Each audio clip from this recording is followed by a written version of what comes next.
नमस्कार। ANP news 24 पर राजनीति गलियारे से जुड़ी कुछ ताजा तरीन खबरों पर नजर डालते हैं।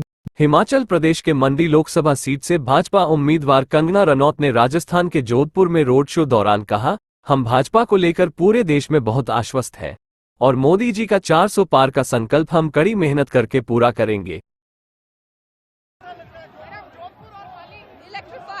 इलेक्ट्रीफाइंग जैसा आप देख सकते हैं कि जनता में क्या जोश है, क्या उत्साह है, भारतीय जनता पार्टी के लिए क्या प्यार है, वो हम सब देख सकते हैं।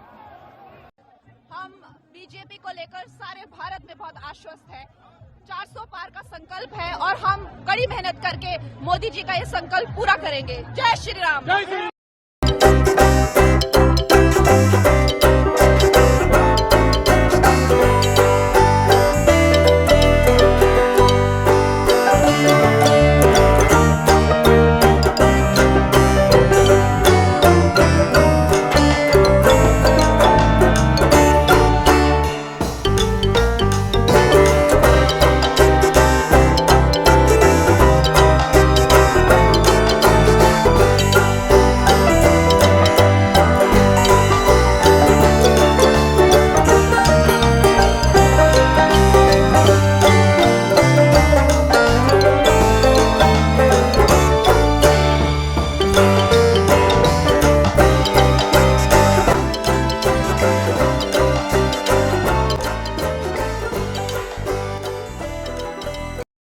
कर्नाटक के बेंगलुरु में कांग्रेस महासचिव प्रियंका गांधी वाड्रा ने कहा, अगर मोदी जी मंगलसूत्र का महत्व समझते तो ऐसी बातें नहीं करते। जब नोटबंदी हुई तो उन्होंने महिलाओं की जमा पूंजी छीन ली। किसानों के विरोध प्रदर्शन के दौरान 600 किसानों की जान चली गई। क्या मोदी जी ने उन विधवाओं के मंगलसूत्र के बारे में कभी सोचा? जब मणिपुर में एक फौजी की पत्नी को निर्वस्त्र करके सड़कों पर घुमाया गया तब मोदी जी मूकदर्शक बने हुए थे। इसके अलावा आगे क्या कुछ कहा, सुनते हैं।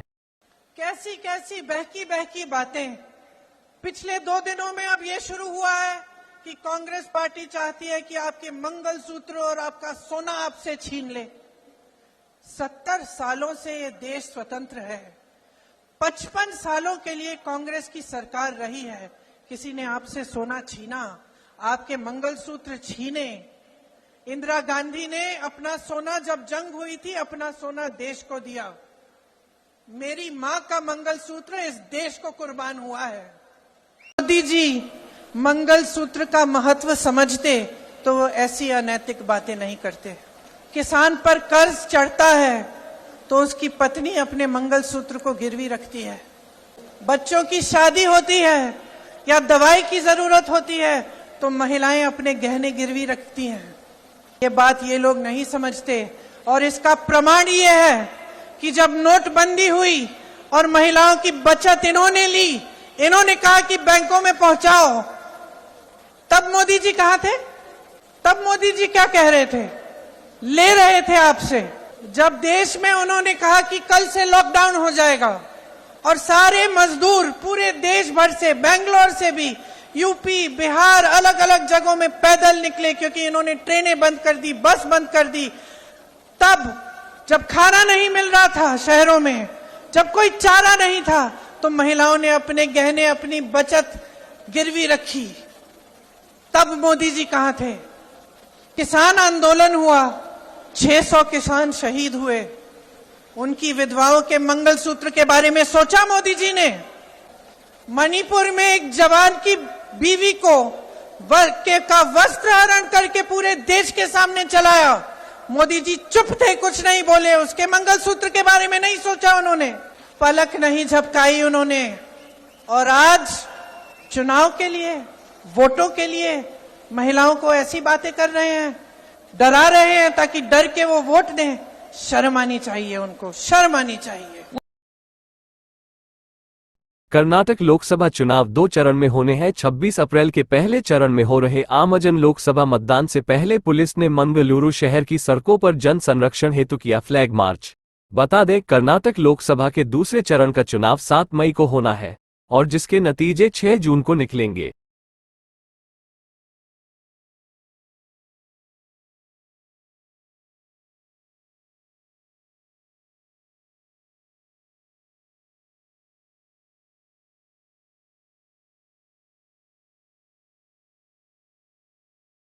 कर्नाटक के चित्रकूट में एक सार्वजनिक रैली को संबोधित करते हुए कांग्रेस महासचिव प्रियंका गांधी खाली पड़े हैं।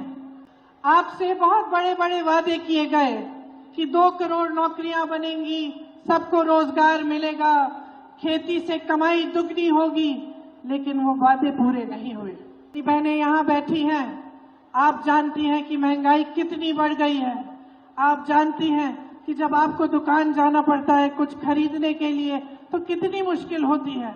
जब त्योहार आता है, कुछ नया खरीदना है, घर में लिपाई पुताई करनी है, तो कितनी मुश्किल से, कितनी मेहनत से आप उसको पैसों को कमा पा रही हैं और खर्चा करना कितना मुश्किल हो गया है। पेट्रोल 100 पार हो गया है, डीजल 90 पार, सोना 73,000 रुपए पार, चांदी 90,000 रुपए पार, गैस के सिलेंडर के दाम आसमान छू रहे हैं। जहां जहां देखिए हर चीज का दाम बढ़ रहा है, कुछ सस्ता नहीं हुआ। आपका जीवन, आपके संघर्ष बढ़ रहे हैं, तरक्की नहीं हो रही है, मुश्किलें ज्यादा हो रही हैं। मेरे किसान भाइयों के लिए मुश्किल बढ़ रही है, एमएसपी नहीं मिलता, जीएसटी हर सामान पर है, महंगाई की वजह से आप कमा नहीं पाते हैं, राइट। और इसके अलावा देश में एक अजीब सा सिलसिला शुरू हुआ है कि जो प्रधानमंत्री जी हैं और उनकी केंद्र की सरकार है, वो देश की सारी संपत्ति कुछ गिने चुने से भाजपा उम्मीदवार हेमा मालिनी ने वृंदावन में किया रोड शो।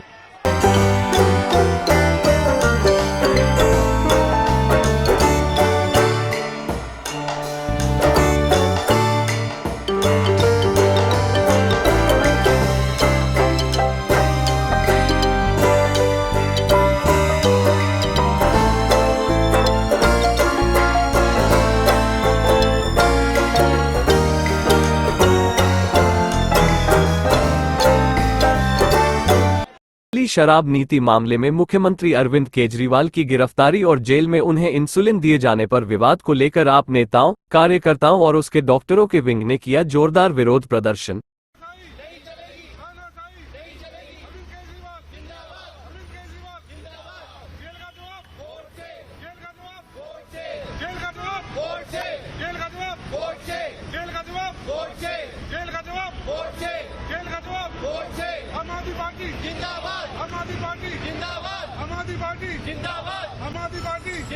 अरविंद केजरीवाल जिंदाबाद, अरविंद केजरीवाल जिंदाबाद, अरविंद केजरीवाल जिंदाबाद। जेल का जवाब वोट से, जेल का जवाब वोट से, जेल का जवाब वोट से, जेल का जवाब वोट से।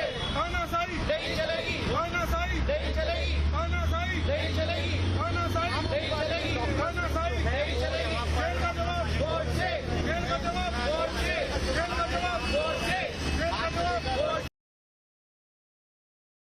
उत्तर प्रदेश भाजपा नेता और मेरठ लोकसभा से उम्मीदवार अरुण गोविल और रामायण में सीता माता का किरदार निभाने वाली अभिनेत्री दीपिका चिखलिया टोपीवाला ने मेरठ में रोड शो दौरान की जन्मदान अपील के लिए आए हैं और हम इसीलिए उनका साथ दे रहे हैं। और मैं ये मानती हूँ और समझती हूँ और विनती करती हूँ मेरठ के सभी लोगों को कि आप सब भी अरुण जी को वोट दीजिए और बहुमती से जिताइए। जीतेंगे वो जरूर, लेकिन बहुमती से जिताइए। कर्नाटक बेंगलुरु के मुख्यमंत्री सिद्धरामैया, कांग्रेस नेता रणदीप सिंह सुरजेवाला और अन्य कांग्रेस कार्यकर्ताओं ने केंद्र सरकार द्वारा सूखा राहत कोष जारी नहीं करने को लेकर किया विरोध प्रदर्शन।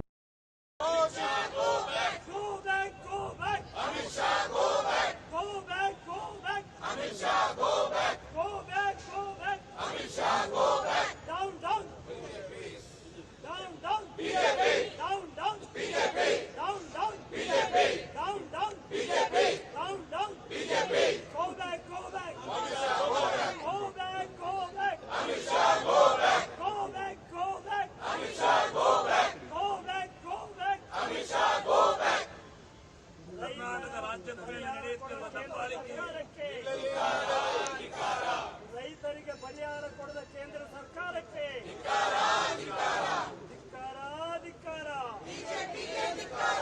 ಕರ್ನಾಟಕ ರಾಜ್ಯದ ಮೇಲೆ ನಡೆಯುತ್ತಿರುವ ದಬ್ಬಾಳಿಕೆಗೆ injustice is being done to Karnataka. Modi government is seeking revenge against Karnataka's farmers and Karnataka people. This vendetta politics, this politics of malice of the BJP.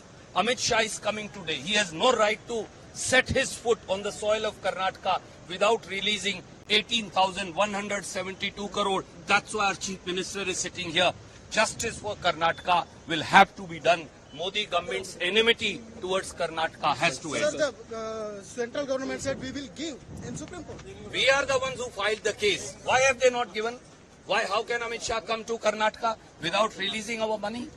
Maharashtra Akola में केंद्रीय गृह मंत्रालय मंत्री अमित शाह सभा संबोधन दौरान सत्ता सरकार की उपलब्धियां बताकर वोटिंग अपील करते हुए कांग्रेस वाले हमारे देश को 11वां नंबर का अर्थतंत्र छोड़कर गए थे।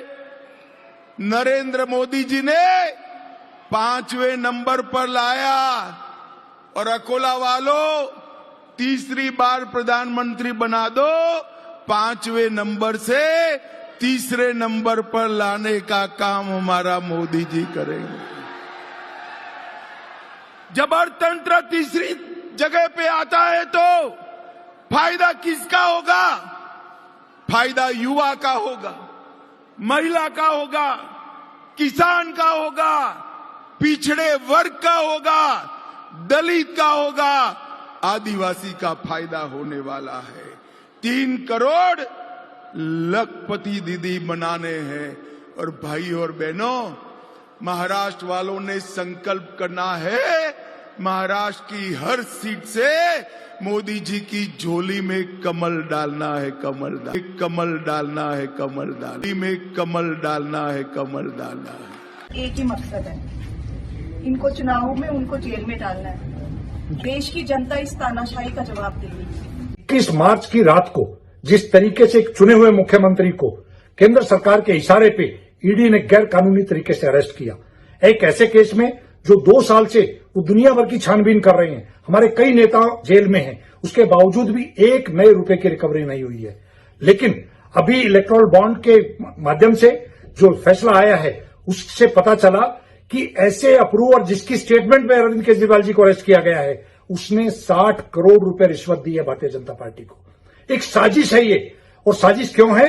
क्योंकि अरविंद केजरीवाल जी पूरे हिंदुस्तान में एक पहले मुख्यमंत्री हैं जिन्होंने आम आदमी के लिए काम किया है, आम जन के लिए सस्ती बिजली, अच्छा स्वास्थ्य का, अच्छे एजुकेशन का प्रबंध किया है, महिलाओं के लिए फ्री यात्रा की है। और उससे ऊपर पढ़ी लिखी कम्युनिटी लॉयर्स के लिए अगर किसी ने कोई काम किया है तो वो उनका नाम है अरविंद केजरीवाल। हम लोगों को टर्म इंश्योरेंस दिया है, मेडिक्लेम पॉलिसी दी है।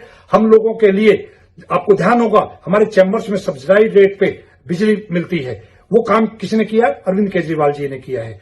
वकीलों के ऊपर जब गोली चली थी 30,000 के अंदर, हम आपको मालूम है सबसे पहले अगर किसी ने आवाज उठाई थी, संसद में अगर कोई बोला था तो अरविंद केजरीवाल जी के सिपाही बोले थे।